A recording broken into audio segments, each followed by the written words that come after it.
parmi les éléments qui composent un verrou, voici les principaux composants. Celui qui nous intéresse, c'est la barrette arrière. Cette barrette arrière fait 15 mm de large, soit à peu près la largeur des doigts. Alors, sur ce véhicule, même avec le retour de moustiquaire ici, nous avons environ 25 mm de passage. On peut voir que les doigts y passent largement. Démonstration avec la barrette arrière, elle passe aussi très facilement.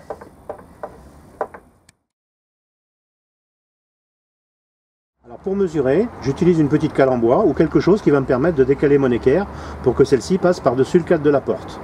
Par exemple comme ceci. Je fais bien plaquer mon équerre et bien plaquer également ici. Donc maintenant je vais mesurer la position mini et maxi du passage de la barrette arrière. Donc ici nous avons 87 mm et au minimum 62 mm.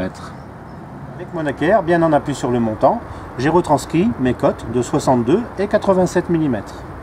Vous avez compris que nous venons de recopier tout simplement le passage que nous avions à l'intérieur. Nous l'avons retranscrit à l'extérieur. Ce qui fait que la barrette arrière va pouvoir se positionner entre cette zone et cette zone. Avec ces deux traits, tracés à moins 8 mm de part et d'autre, qui correspondent à l'axe des trous, on voit bien que je vais pouvoir installer mon verrou en perçant les trous entre cette zone-là et cette zone-là.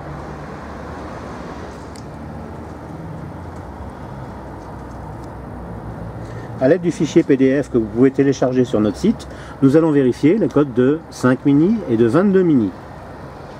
On appuie sur le cadre de la porte ici, nous avons 19 mm. C'est bon. Pour la cote de 22 mini, nous avons 36 mm. C'est bon également.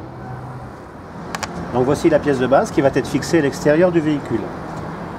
Avec ces deux traits, on se rend compte qu'on peut la fixer entre cette zone-là et celle-ci. Dans ce cas précis, le plus judicieux sera de la fixer contre le cadre de la porte. On voit très bien que nous sommes largement dans la zone autorisée pour le perçage. Donc voici la cale blanche. C'est cette cale blanche qui va nous servir pour tracer la position des trous. Donc nous allons la positionner ici en appui contre le cadre de la porte et tracer les 3 trous pour les percer par la suite.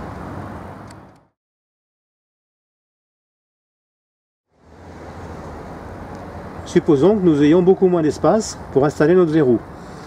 On peut quand même s'apercevoir que la zone ici, bien que plus faible, elle permet largement le passage de la barrette arrière, mais surtout elle est beaucoup plus près du cadre de la porte. Nous avons toujours notre cote mini de 5, puisque nous avons 10 mm. Quant à la cote de 22, elle fait près de 30 mm. Ça se monte sans problème. Donc voici une cale blanche d'origine. On se rend bien compte que cette cale blanche est beaucoup trop grande. Donc nous allons la recouper tout simplement de façon à ce qu'elle corresponde à la position possible de la pose du verrou. Voici la cale blanche recoupée en face. Cette cale blanche va nous permettre d'installer notre verrou en le faisant passer par-dessus le cadre de la porte, comme ceci. Donc voici la tige de pignon standard qui, dans ce cas-là, va être recoupée pour être installée. Optionnellement, il existe des tiges de pignon beaucoup plus longues.